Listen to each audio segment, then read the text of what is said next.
uma ótima noite para você que nos acompanha. Seja muito bem-vindo a mais uma edição do Vejam Só, aquele que, sem dúvida nenhuma, é o melhor debate teológico da televisão brasileira. Privilégio de poder estar com você, dividir esse momento com você, que curte o programa, que quer aprender, quer se aprofundar. E hoje, um tema muito, muito interessante. Fica ligadinho aí, tá bom? Antes disso, já deixo aqui para você minha rede social, @zeca_pereira. Chega por lá no Instagram.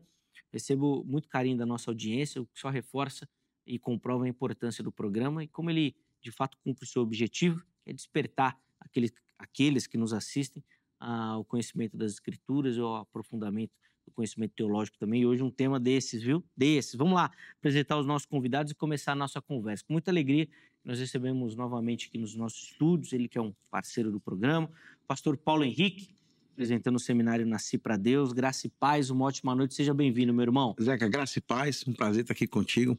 Pastor Adriano, Deus abençoe, um prazer estar aqui com o senhor também. E você, essa audiência que abrilhanta, esse que, sem dúvida nenhuma, é o melhor e maior programa de debates teológicos da televisão brasileira. Um prazer, muito obrigado por esse convite. É sempre bom estar aqui no Vejam Só. Meu irmão, a alegria é sempre nossa e o Vejam Só é bom por conta dos convidados que passam por aqui. Obrigado a vocês pelo carinho e por, obviamente, abrilhantarem e fazerem esse programa o que ele é. Para a gente começar, vamos falar do seminário, Paulo, claro, por favor? Nós estamos ali em Guarulhos, no coração de Guarulhos, que cresce, o trânsito está tremendo daquela Dutra e daquela Fernandinha, meu Deus do céu. Avenida Monteiro Lobato, número 15.022. Um abraço para o querido pastor Ney, um abraço para o pastor Léo Jovino, o Jovino Leonardo, que está ali na direção do Seminário Teológico. Nós estamos todas as segundas-feiras ali no curso de teologia e também aos sábados ministrando o curso de grego. Então, se você quiser conhecer mais o Seminário Nasci para Deus de Teologia, é só procurar no Instagram e também Nasci para Deus Seminário de Teologia no Google, que você vai ter maiores informações. Sempre uma porta para você que é da cidade de Guarulhos aprender mais sobre a palavra de Deus. Muito bom, fica aí a informação. Guarulhos já foi parte da Grande São Paulo, mas agora já é Grande Guarulhos. Grande Guarulhos, Grande Guarulhos. É outra Guarulhos. coisa já separada, porque é demais mesmo. É demais, muito grande e Paulo reforçou bem o trânsito. Não, ali você sai, coisa que é 10 minutos demora 1 hora. Não é fácil. Com aquela Dutra sempre em obra, né? Acho que ela nunca vai ficar pronta, né? Nunca vai ficar pronta. Sempre em obra. Obrigado, Paulo, Eu pelo que agradeço, carinho. prazer estar aqui. A Dutra é igual o conhecimento teológico, está sempre em construção. Não resolve nunca. Exatamente. Mas vamos nessa daí. Deixa quieto, deixa pra lá. E eu tenho também o privilégio de receber aqui nessa noite o pastor Adriano Aguiar. Ele que é ministro da Igreja Assembleia de Deus Novo Lar. Pastor Adriano, graça e paz, ótima noite. Seja muito bem-vindo, meu irmão. Graça e paz, irmão Zeca. Que satisfação poder retornar a esse ambiente maravilhoso. Também conhecer pessoalmente o pastor Paulo Henrique. Satisfação, pastor. Obrigado, já conhecemos e acompanhamos o ministério. Para mim é uma honra poder servir nesta casa, onde eu tenho certeza que muitas vidas serão mais uma vez edificadas através do programa Vejam Só. Ótimo, obrigado, pastor. Essa é nossa oração também, né? Nosso pedido, que as pessoas realmente cresçam. Não só intelectualmente, né? Mas transformando suas vidas também. Acho que é isso que nossa sociedade mais precisa. Bom, informação da igreja, por favor. Sim, nós estamos servindo ao Senhor na igreja Assembleia de Deus Novo Lar. Nós ficamos na Zona Leste de São Paulo, São Miguel Paulista, Jardim Helena. Estamos ali com o culto toda quarta às 20 horas, onde eu ministro. Também todo domingo às 18 horas. E também nós temos a nossa escola teológica nas segundas-feiras às 19h30. Todos da Redondeza, se desejarem nos conhecer, fazer uma visita à nossa igreja. E ainda acabamos de inaugurar no início desse ano, Zeca, uma igreja para crianças. Nós chamamos de Novo Lar Kids. Olha só. E ela está funcionando praticamente de tempo integral. Porque nas terças, quartas e quintas-feiras nós já estamos com psicanálise clínica, atendendo crianças e também adultos, fazendo um trabalho social que é necessário ali naquela região. Quem desejar também nos conhecer nesse sentido, nós estaremos ali com o braço aberto para recebê-los. Que ótimo, ótima informação. Inclusive, eu já aproveito então para reforçar o contato dos nossos convidados, eles já apareceram aí, tá? É a forma de você contactá-los. E nós vamos deixar salvo lá no nosso perfil do Instagram, também no @programa Vejam Só, caso você não tenha anotado ou perdeu aí, passou rápido, você não conseguiu pegar, vai lá no nosso perfil do Instagram que vai estar lá, tá bom? E lá você conhece, obviamente, o ministério dos nossos irmãos e, se tiver interesse, tem aí acesso às informações, tá bom? Vamos colocar na tela aí a nossa pergunta de hoje, tema do programa, que está lá baseado no texto que eu separei aqui, ó, Mateus 27:46. Eu vou ler na versão NVI, a nova versão internacional.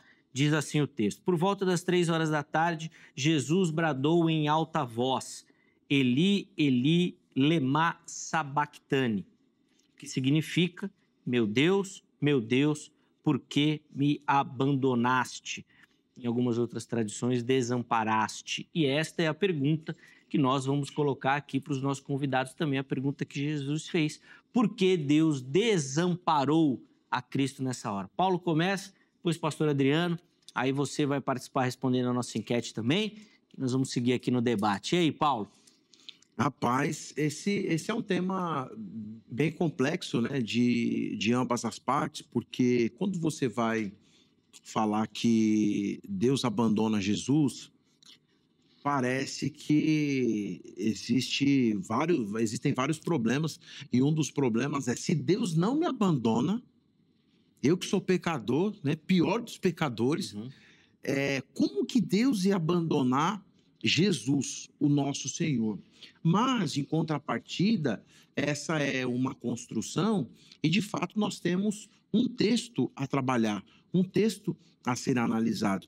Antes de mais nada, seria importante a menção de Apocalipse, capítulo de número 13, versículo de número 8, que é um clássico da teologia, e o texto fala que tem alguns nomes, né, os nomes escritos no livro da vida do Cordeiro, e que foi morto ou imolado desde a criação do universo ou desde a fundação do mundo. Essa expressão, desde a fundação do mundo, não seria diferente aparecer em Apocalipse, porque em Apocalipse, que é a consumação de todas as coisas, dos planejamentos de Deus, então ele vai de trás para frente e ele fala o seguinte: então ele está falando que todo o projeto que existe de salvação, de transformação, de planejamento, de estruturação de Deus para com toda a humanidade foi construído na eternidade. E se esse projeto foi construído na eternidade, então isso significa que a morte, o sacrifício de Jesus vir, nascer da Maria, desenvolver, ser criado junto com os homens, crescer diante dos homens e na graça diante de Deus, estava planejado por Deus. Se isso estava planejado, não tem muita combinação ou não faz sentido. Se tudo estava planejado, chega na hora da consumação do plano que estava determinado por Deus, aí Deus virar as costas para Jesus e falar assim: agora você se vira, que por causa desse pecado, que é o que eu acredito que é o que o senhor vai levantar, o que a gente ouve por aí, é que como você está carregando, Deus está falando para Jesus uma suposta criação, Sim. como você está carregando o pecado de toda a humanidade, então esses pecados não são compatíveis comigo, eu vou virar as costas para você, cruzar os braços, e você fica aí sozinho agoniando. Existe um distanciamento, segundo alguns dizem ali, que eles se afastam à santidade por causa do pecado, e aí, desculpa, com todo respeito e carinho, isso não combina com a teologia bíblica. Então, a partir daqui, dessa construção, que depois nós vamos entrar no texto então, mas é um problema muito grande, e a gente vai tentar trilhar por essa linha. Faz todo sentido. Se o plano era esse, não tinha sentido ele, no meio do plano, sair fora, né? Inclusive, é mais fácil falar que aqui Deus errou do que falar que Deus estava reconstruindo a terra entre Gênesis 1 e Gênesis 2. Porque se estava tudo planejado, como que ele vira as costas na hora do plano final? A conclusão, né, do plano. Lógica, né? Uma construção lógica. Perfeito. Pastor Adriano, quero te ouvir também. Como é que o irmão responde à nossa pergunta tema? Pois não. Bom, por que Deus desamparou a Jesus? Eu estou acreditando que tanto eu quanto o pastor Paulo Henrique, a quem nós admiramos, pensamos igual nesse sentido de que, de fato, ainda que precisa ser trabalhado a questão, de fato, Jesus, talvez momentaneamente, tenha sido separado de Deus. Mas o que eu tenho visto é que muitos comentaristas, teólogos, têm dito, por exemplo, que esse desamparar de Jesus foi um grito de raiva e desespero que, naquele momento de dor, O que eu entendo que a dor física naquele momento não era tão mais forte do que a dor da separação de Deus. Inclusive, a expressão inferno significa total separação de Deus, né? Outros já dizem que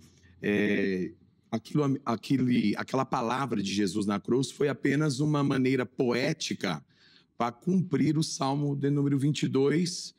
E eu também não acredito, porque eu acredito que o abandono de Jesus foi algo real, não foi poético, né? Quando eu vejo alguém dizendo, olha, Jesus disse Eli, Eli, lama sabachthani, só para cumprir o Salmo 22.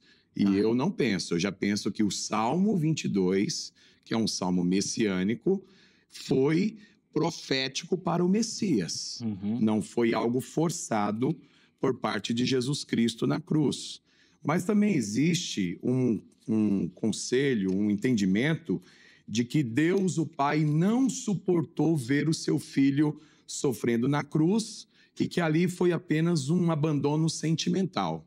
Nenhuma dessas três opiniões eu concordo. Por quê? Porque, à luz do que nós sabemos da natureza impecável de Jesus, do seu perfeito relacionamento com Deus Pai, as palavras do Messias, ainda que são difíceis de compreender, porque como pode, horas antes ele falar, eu e o Pai somos um, depois ele vai falar na oração sacerdotal que os discípulos iriam abandonar, mas o Pai estaria com ele, e agora ele na cruz falar, Deus meu, por que me desamparaste?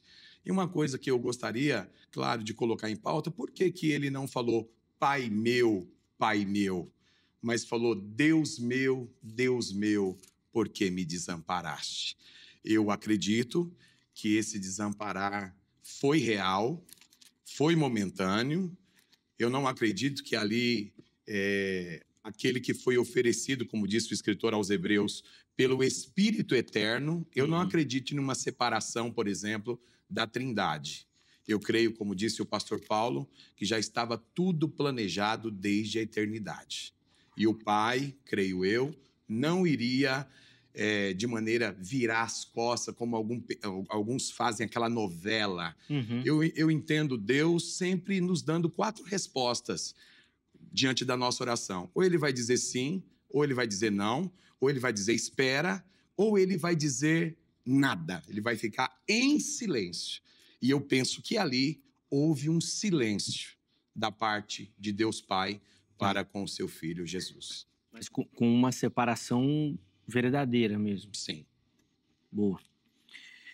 Vamos colocar na tela aí a oportunidade para você que nos assiste participar, e aí a gente volta aqui para conversar, continuar, né, nossa conversa com os nossos convidados. @programa Vejam Só é o nosso perfil do Instagram, onde você localiza as perguntas que a produção deixa por lá. Vamos colocar na tela aí a pergunta de hoje. Por que Deus desamparou Jesus na cruz? Qual foi o motivo desse desamparo? Vamos ver as opções. Por causa dos pecados da humanidade, ou seja, do mundo. Por carregar os pecados dos eleitos, ou seja, não de todos, mas daqueles escolhidos. E a terceira opção? Não sei. Então, se você não sabe, vota lá. Vou confessar que nesse caso aqui eu não sei, acho que vai ter uma proporção grande, porque é um tema difícil, hein? Então vai lá, vote, participe, no final do programa a gente coloca o resultado. Paulo, vamos lá, quero te ouvir. Acho que na sua primeira construção aí, colocando esse plano já definitivo de Deus, eu acho que vai um pouquinho contra com essa separação, ainda que momentânea, mas literal, que o pastor Adriano defendeu aqui, né? Perfeito. Então, eu ainda nessa inicial, eu vou entrar no texto e eu vou entrar no texto para valer, mas quando você pega o plano, por exemplo, se você trabalhar a ideia de João capítulo 3, versículo 16, quando você pega a construção dos evangelhos sinóticos, você percebe que, na verdade, essa construção que o pastor Adriano tenta sustentar, ela vai ficando insustentável. Por que ela vai ficando insustentável? Porque a primeira questão é a seguinte: se você observar Mateus capítulo de número 3, no batismo, Deus fica um período de 400 a 430 anos em silêncio, inclusive Um abraço, querido, a família do pastor saudoso Ernesto Nini, fundador da Igreja Batista do Povo, Seminário Batista do Povo na Barra Funda, e a obra que ele fala, o período intertestamentário, essa obra, um clássico, né? Inclusive, eu trabalho com ela com os meus alunos em bibliologia. Quando Deus vai levantar João Batista, tem um período de silêncio muito grande, e quando a gente fala isso, eu tenho dado essa aula em Mateus 3,17 em grego ali. Quando você vai trabalhar, a voz do que clama no deserto, de João Batista, é a primeira vez que Deus fala de novo dos céus ou de dentro dos céus na terra, é mencionando Jesus. Mateus 3,17 é assim: esse é o meu filho amado, a ele ouvi ou dele me agrado. Então, peraí, vamos começar a construir daqui. Uhum. O ministério de Jesus vai começar. Deus levanta João Batista para preparar o caminho para Jesus. Jesus vem para que se cumpra toda a justiça. O silêncio de dentro dos céus é rompido na terra e Deus volta a falar depois de um período de 430 anos, dizendo que Jesus é o Filho de Deus e esse Jesus Deus se agradava. Peraí, como é? De novo, estou lá no plano da eternidade. Apocalipse capítulo 3, versículo 8. Como que Deus se agrada do Filho, que no início do ministério está tudo bem, porque já estava tudo planejado? O Filho não peca, o Filho não erra, o Filho representa o Pai. João 10,30, eu e o Pai somos um. A expressão minha ali, que significa um adjetivo que vai denotar a qualidade dos dois no mesmo propósito. De novo, começo, meio e fim. O começo é na eternidade. O começo na terra é no nascimento e quando Deus declara, ele me agrada. Uhum. E Deus não só declarou uma vez que se agradava de Jesus, não. No Monte da Transfiguração, foi a mesma questão. Ouçam, de novo. Então, peraí. Quem vê a mim vê o Pai é o mesmo propósito. De novo, chega na cruz do Calvário. O momento que é para concluir de novo esse processo, porque no começo estava junto, na metade estava junto, e no final vai abandonar? Não dá, não faz sentido. Então, alguma coisa está errada, porque a construção que se faz não é que Deus abandona Jesus nem por algum instante. E aí, na próxima fala, eu vou defender que, na verdade, Jesus nunca falou: Deus meu, por que me desamparaste? Eita. Pronto. Agora sim, aí ficou fácil. Se ele não falou, Ele nunca falou isso. parou. Rapaz, já liga o alerta aí de polêmica, que é na próxima fala, hein? Sim. Dá até vontade de passar já, né? Verdade, vai continuar. Deixa o pastor Adriano falar. Seu lugar demais. Vamos ficar umas bombas ali. Então, vai lá, pastor Adriano, Vamos lá. por favor. O meu pensamento é o seguinte: quando Adão e Eva pecaram, vocês observem que o Senhor Deus, ele não deixou de fazer o que ele continuava fazendo com o casal. Quer dizer, no pecado, Deus veio. Que é aquela visita, né? Isso, Sim. tanto é que lá, acho que Gênesis 3:10 está escrito quando Adão diz o seguinte: eu ouvi a tua voz soar no jardim e tive medo, e temi, e então me escondi. Uhum.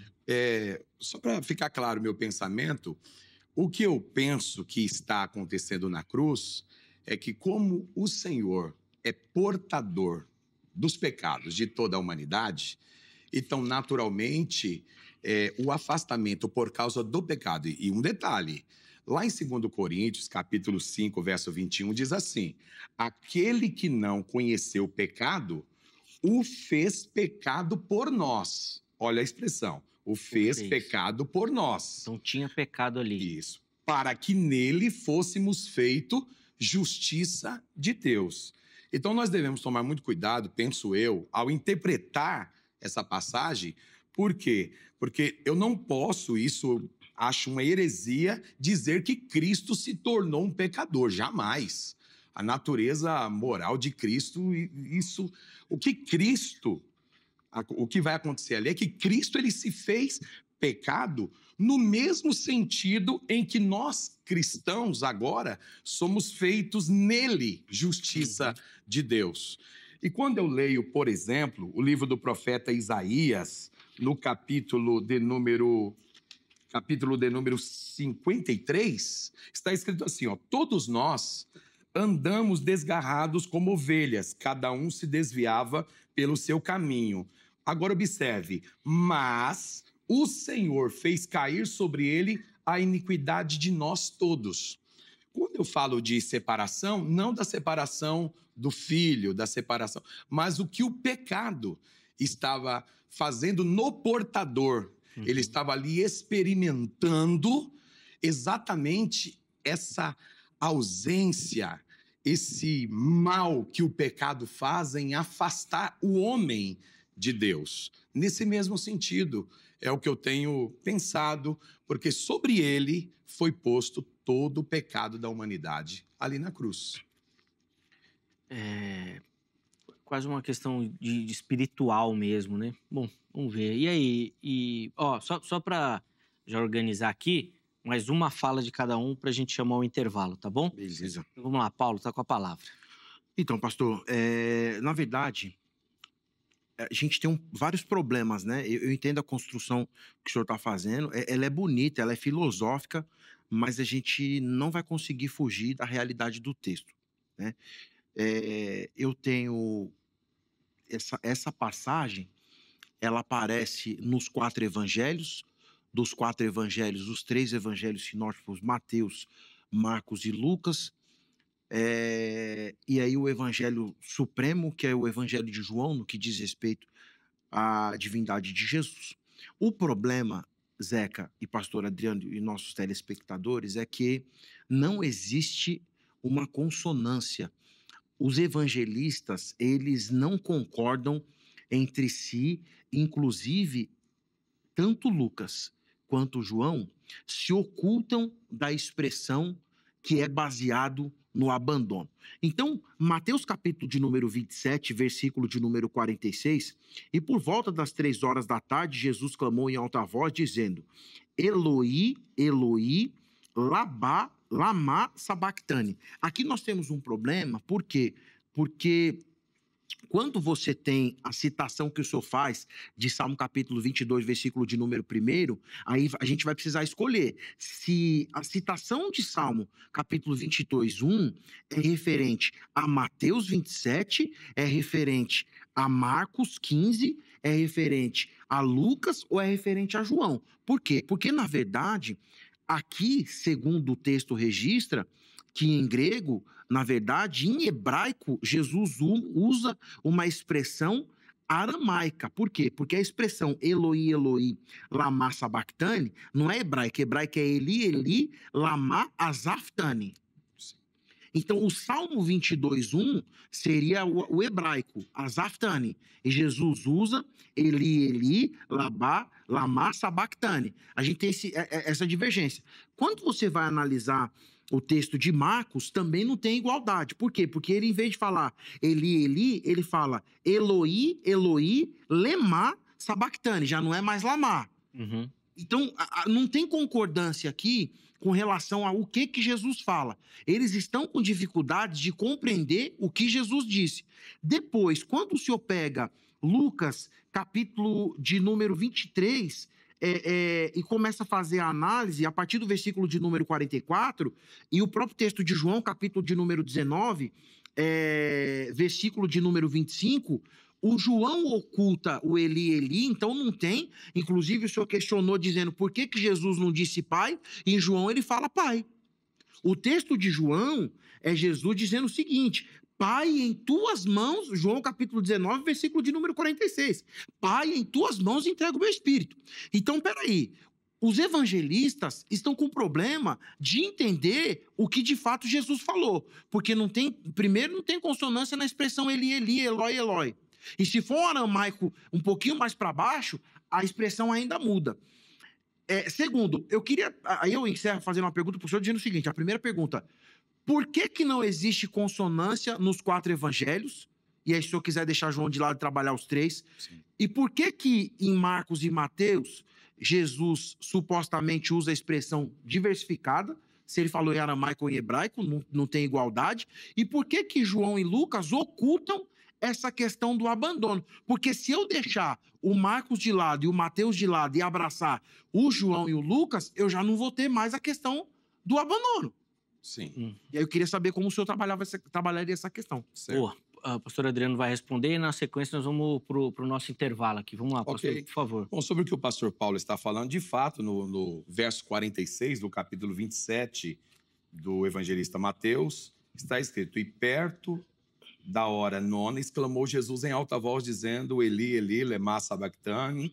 Ao verso 47 diz assim: e alguns dos que ali estavam, ouvindo isso, dizia: este chama por Elias. De fato, o que o Senhor disse é que houve uma má compreensão, uma dificuldade de compreender o que Jesus estava falando. A razão, talvez, o sofrimento, o rosto inchado, a confusão de Eli e Eliar, né? Ao ponto de que eles também acreditavam que Elias iria se manifestar por aqueles dias. Então, aqui existe um ponto. Na questão que o pastor Paulo citou de João, ele está citando a questão da entrega do Espírito, né? Pai, em tuas mãos eu entrego o meu Espírito. Mas nas citações do que se fala do desamparo, lá do hebraico, em Salmo 22, o azad, ali no hebraico, aparece ali como desamparo, como um desconectar. Mas o desconectar, volto a citar isso, não por causa do Filho, que é perfeito, até porque, João capítulo 1, verso 29, a revelação que João Batista tem acerca dele é: eis aí o Cordeiro de Deus que tira o pecado do mundo. A grande questão é, para tirar tem que carregar. Se vai tirar, se no Antigo Testamento os pecados eram apenas cobertos, para que não houvesse um juízo de Deus Pai, o que o Cordeiro, o que é chamado como um animal do sacrifício, que o próprio Pai entregou, se o Pai o entregou, a pergunta que vem ao meu coração é: se ele entregou, por que que ele não poderia não ouvir, ou, aliás, não ouvir não, virar as costas para aquele clamor, aquele momento? O que eu creio é que o Filho, de fato, eu não creio que Deus o desamparou, eu creio que ele se sentiu desamparado. É diferente. Eu creio que o Filho se sentiu desamparado porque ele está experimentando os pecados da humanidade sobre aquele que é perfeito e que é a propiciação pelos nossos pecados, disse João em 1 João 2:2. E o consequente juízo, né? A ira, tudo mais. Só para a gente, antes de ir para o intervalo, vou aproveitar aqui a pergunta que o Paulo fez, Sim. só uma reformulada para te ouvir.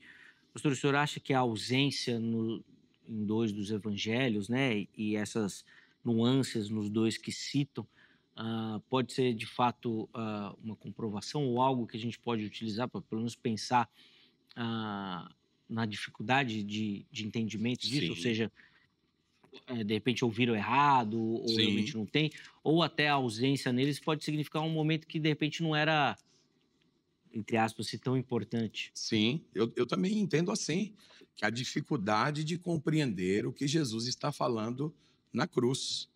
Agora, é interessante que João foi acompanhando Jesus na cruz até o fim. Inclusive, ele entrega a sua mãe dizendo: eis aí o teu filho.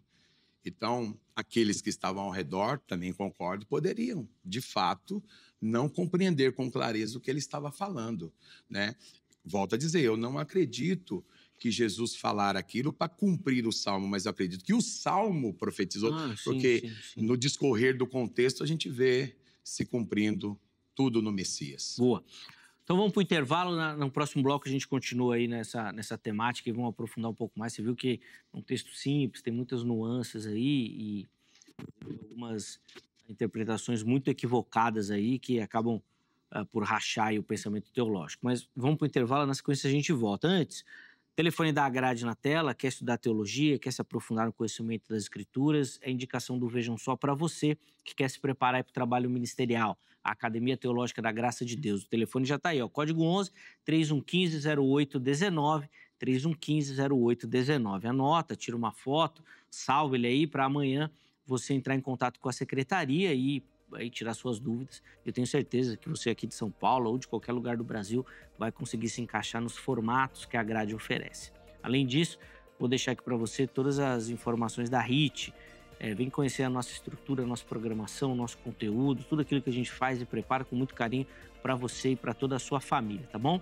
Facebook, Instagram, o site, inclusive para você conseguir acompanhar a nossa programação também lá pelo site, tá certo? Intervalo rápido, Vejam Só vai, mas na sequência nós já estaremos de volta.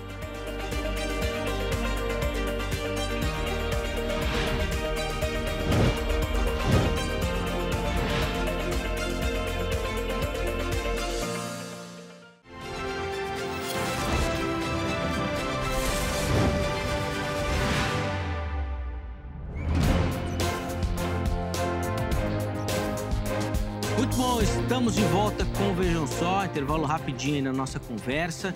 E muito obrigado porque você não nos desamparou, ficou aí ligadinho e pronto para acompanhar esse nosso segundo bloco, onde nós estamos estudando o texto lá dos evangelhos, né? Eu citei aqui no começo o texto de Mateus 27, onde Jesus fala sobre esse desamparo de Deus. Primeiro bloco aí de muito conhecimento, muita informação. Vamos continuar a nossa conversa, iniciando o bloco com o pastor Paulo. Paulo, e aí, como é que a explicação do pastor Adriano ficou? O que você achou? Por favor. Então, Zeca, a gente carrega alguns problemas, né? Ainda a gente continua carregando alguns problemas e, de fato, ainda não consegui entrar na questão. Toda essa construção que eu venho fazendo colocando as implicações do porquê Jesus não falou que Deus o abandonou. E a gente pega, então, os problemas, né? Quais são os problemas? O problema é que Jesus sai do céu sabendo que ele ia realizar um propósito. Então, Deus sabia desde a eternidade, porque Deus sabia o sofrimento que Jesus ia passar. Deus sabe de todas as coisas, né? Antes das coisas acontecerem. Isso é a soberania de Deus, onisciência, onipresença. É claro que ele vai vivenciar aquilo no momento que vai acontecer, mas saber visualizar, ele visualiza, sabe aquilo antes de acontecer. Então, nada do que aconteceu na cruz era algo que pegou Deus de surpresa, porque a forma que o senhor apresenta, parece que Deus foi pego de surpresa. Eu também concordo que ele não foi pecador. Se fazer pecado é lançar nele os nossos pecados, porque ele é santo. E a partir da sua santidade, pela graça, pelo amor, pela misericórdia e pelo plano de Deus, nós conseguimos, então, através da sua redenção, recebemos, então, essa graça de fazermos parte do reino divino, o reino celestial. Só que, então, a primeira implicância o plano estava posto desde a eternidade. Então, nem Deus e nem Jesus foi pego de surpresa. A dor foi tamanha? Foi. Foi muito sofrimento? Foi. Mas já saiu lá do céu sabendo que o chicote ia estralar. E foi por isso que ele veio. Ele veio realmente para sofrer. E Paulo, em Filipenses capítulo 2, versículo de número 5, vai falar sobre essa questão, que a atitude de vocês seja a mesma que a de Cristo Jesus, que embora sendo Deus, não teve como usurpação ou se apegar, que o ser igual a Deus era algo que deveria se prender, se esvaziou a si mesmo, tomando a forma semelhante de servo, sendo fiel até a morte e morte de cruz, porque Deus te exaltou soberanamente. O texto a gente conhece de cor e salteado. Plano na eternidade, impossível, e aí começam as discrepâncias. Só estou construindo aqui para entrar na questão e trabalhar o texto.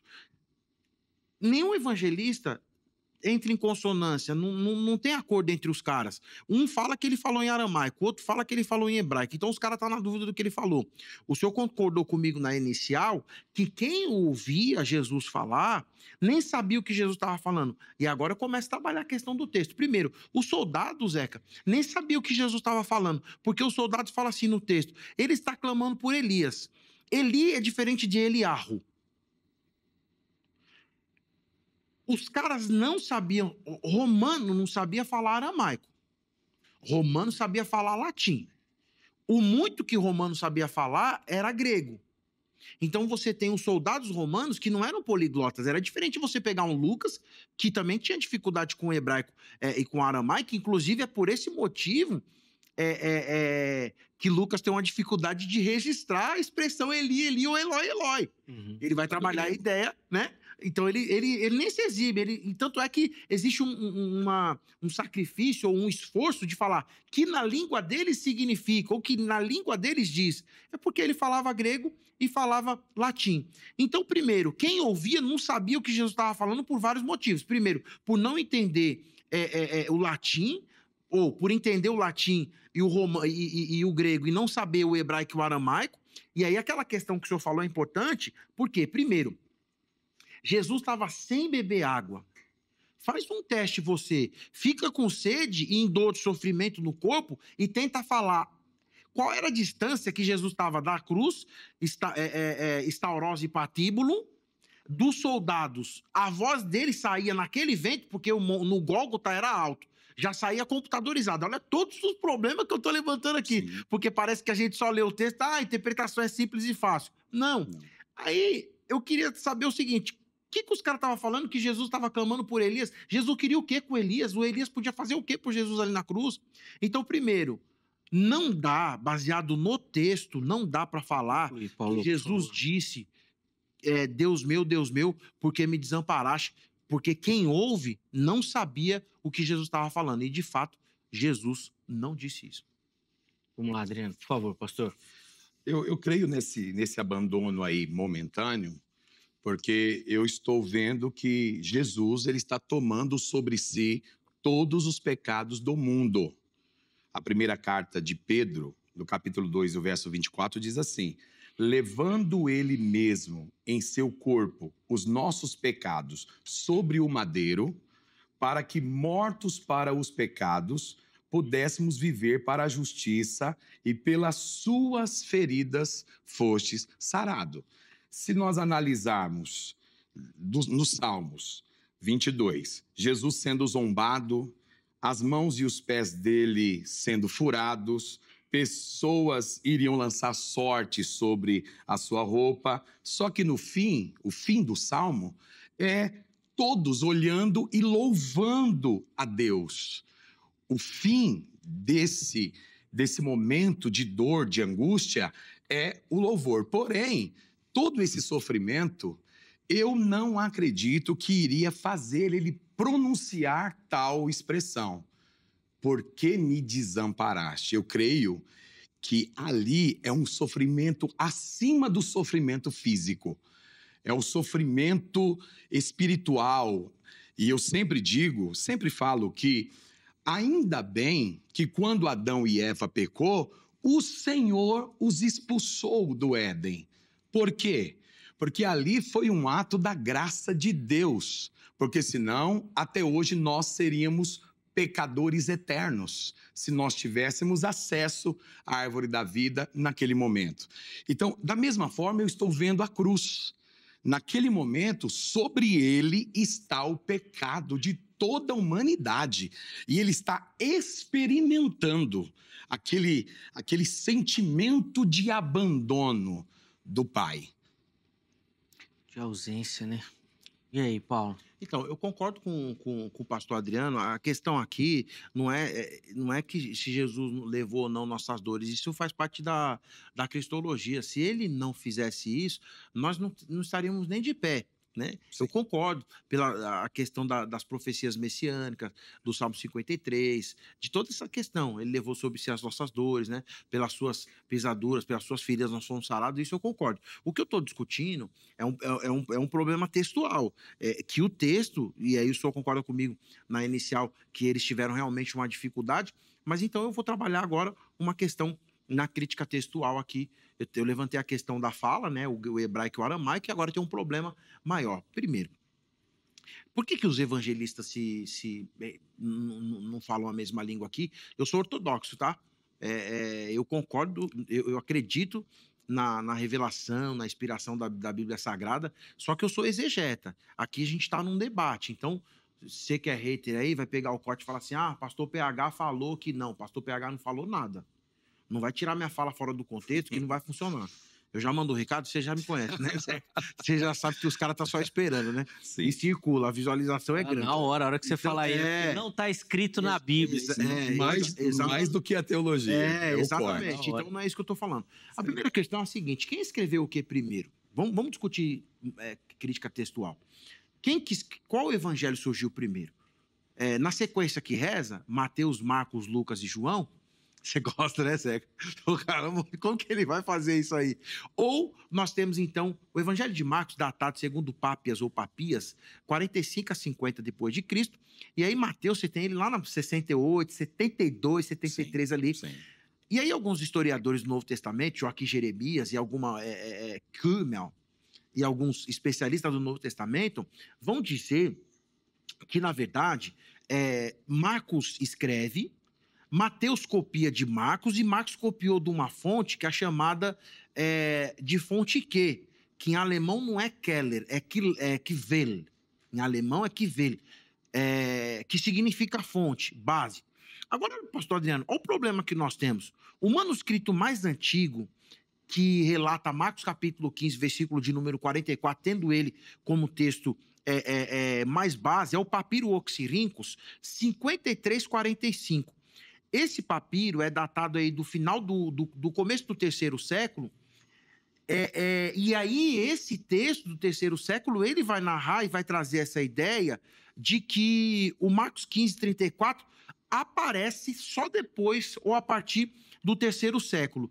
O texto mais antigo de Mateus, que vai datar do quinto século, então a sequência que a história da igreja levanta de que Marcos escreve primeiro e Mateus tem o seu espelho em Marcos, aqui faz muito sentido, Zeca, porque você tem o terceiro século e só depois de 200 anos que Mateus vai relatar esse texto. E aí a grande questão é a seguinte: os primeiros pais da igreja, olha o que eu vou falar, isso aqui é muito sério.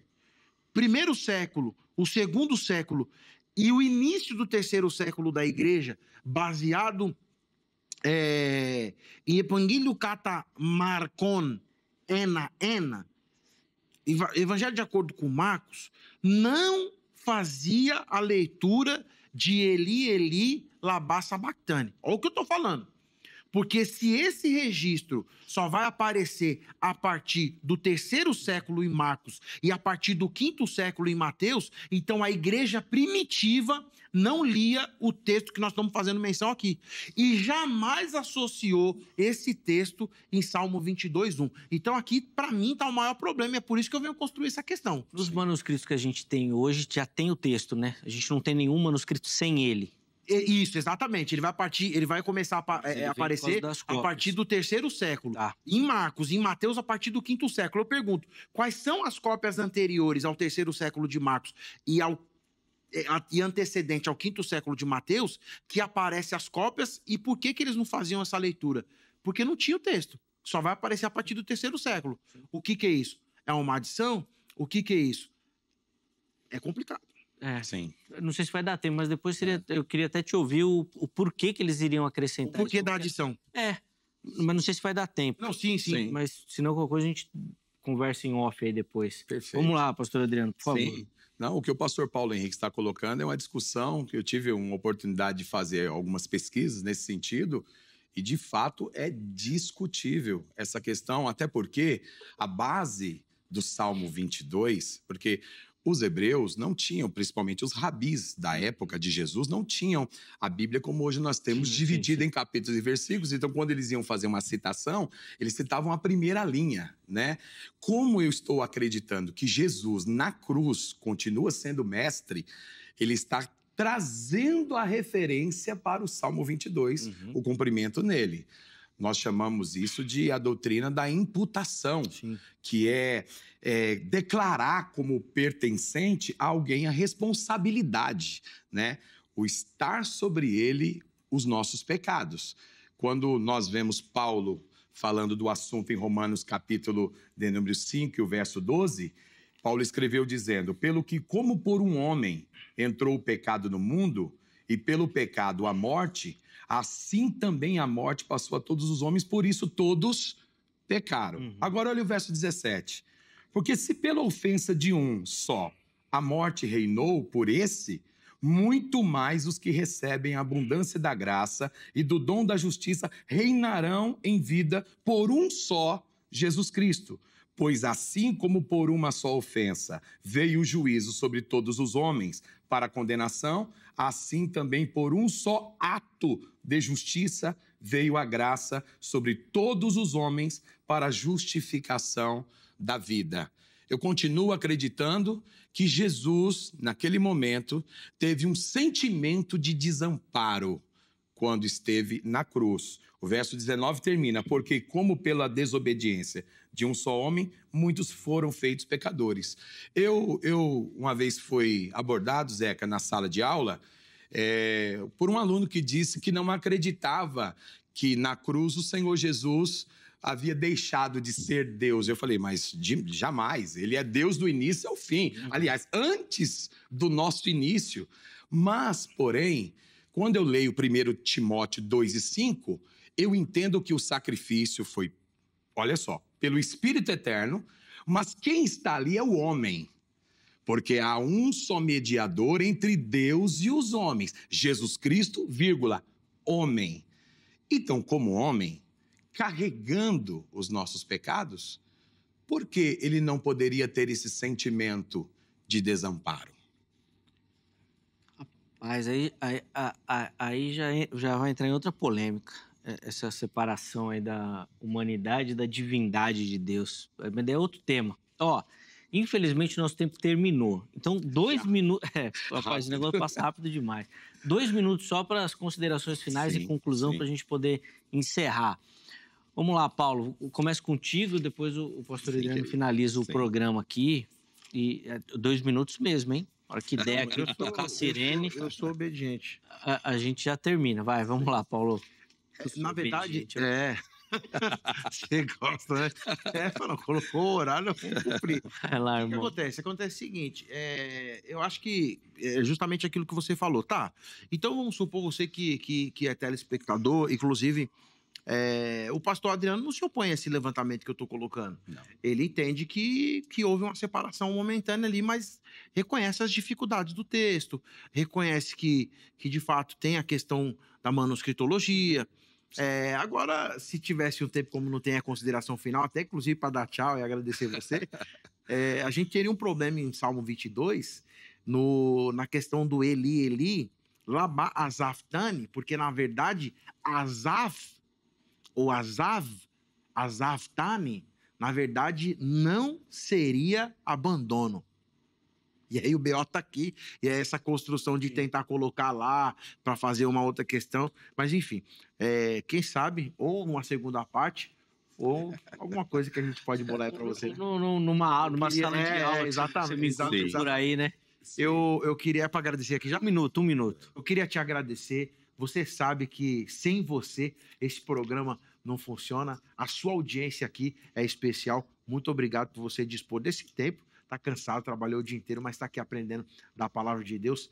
É um amor, um prazer ter você, irmão e irmã, aqui conosco. Acompanhe a gente nas redes sociais e eu quero deixar um presente para você. 50% de desconto no curso de grego. Se você quer passear pelas línguas originais e falar assim, pastor, eu ouvi no Vejam Só, assisti lá, tá garantido. Zeca, muito obrigado. Pastor, pela elegância, pela finese, que Deus abençoe e um beijo no seu coração e até o próximo programa, hein? Pô, Bonzão, obrigado, viu? Obrigado Ó, se o homem é assim na televisão, imagina na sala de aula, irmão. Vai lá nos cursos lá que vai ser benção. Vai fazer sua cabeça explodir. Vai preparado, hein? Valeu, Paulo. Pastor Adriano, 2 minutos. Ô, Zeca, que alegria, viu? Muito obrigado. Essa é a segunda vez, Zeca, pastor Paulo, que eu estou aqui nesse ambiente. Parabéns, viu? Muito obrigado. Eu vou aqui testemunhar. O meu ministério, já de 25, 26 anos, ele teve um up a partir daquela participação que nós fizemos aqui. Que benção. Não somente na questão da igreja, que eu estou presidindo por misericórdia do Senhor, mas também na escola teológica. Hoje eu tenho alunos estudando no Brasil e fora do Brasil, que nos acompanham, porque as nossas aulas são transmitidas. Eu tenho um canal no YouTube fechado e eu também tenho um projeto chamado A Bíblia em 100 Minutos, onde nós montamos um grupo grande no mundo inteiro e eu transmito 50 mensagens de Gênesis a Apocalipse. É claro que é um resumo, mas tem ajudado muitas pessoas que não conhecem a Bíblia Sagrada. A boa verdade de tudo que nós dialogamos aqui é que em Cristo nós fomos alcançados por sua graça, pelo seu amor e por sua misericórdia. Um texto difícil de compreender, entender como esse, só nos revela no fim que o amor de Deus, a graça de Deus é abundante sobre nós. Eu quero agradecer a todos os telespectadores. Vocês estão no lugar certo. Vejam só, é o lugar de crescer na graça e no conhecimento de Jesus. Minha gratidão, Zeca. A gratidão é nossa, a todos. Pastor Paulo, mais uma vez. Obrigado, viu? Quando falaram para mim, você vai debater com o pastor Paulo, eu falei, pronto, o homem é inciso. Nós temos acompanhado. E eu sou do diálogo. Deus abençoe. Ele é inciso, muito intelectual, versado nas línguas. É sempre uma posição difícil, não é fácil. Verdade. Ô, Zeca, inclusive, não te cortando, 10 segundos, eu vou falar uma coisa minha aqui, e isso me espelhou no que o pastor Adriano falou. O Vejam Só. Eu tive o prazer de fazer 2 programas com o Eber, né? E tá essa década com você aí. Coisa linda. O Vejam Só é a maior vitrine teológica do mundo. Não é do Brasil, não. É do mundo. Sim. Se o cara quiser aparecer e ter a vida que alguém viu lá, é esse palco aqui. Obrigado. Então eu louvo a Deus por esse programa, por essas cadeiras aqui. Amém. Porque, sem dúvida, até me emociono que aqui faz acontecer, aqui é de verdade. Obrigado, meus irmãos. Eu fico muito feliz. Espero que o Vejam Só realmente seja um canal de bênção na vida, no ministério dos irmãos. Os contatos dos irmãos estão à sua disposição lá no nosso perfil oficial do Instagram. Inclusive, para reforçar isso que nossos irmãos falaram, eu quero mandar um abraço aqui para o Elias, que nos assiste pelo YouTube lá na Inglaterra, e para todos os nossos amigos de Moçambique, que não dá para citar o nome de todo mundo aqui, que é muita gente que está nos acompanhando na live lá no YouTube. Lá. Obrigado a toda a galera do Brasil e do mundo que nos acompanha. Dá tempo de pôr o resultado da enquete ou vamos encerrar? Então vai lá a enquete, ó, rapidinho. Por que Deus desamparou Jesus na cruz? Vamos lá, 70% por conta dos pecados da humanidade, né? De todos os pecados. 25% por conta dos pecados daqueles que foram eleitos. E 5% não sei. Obrigado a todo mundo que votou, que participou. Obrigado pelo carinho. A edição de hoje fica por aqui. Na sequência, mais um Jornal Toda Hora. Um forte abraço e, se Deus permitir, amanhã nós estamos de volta. Até lá!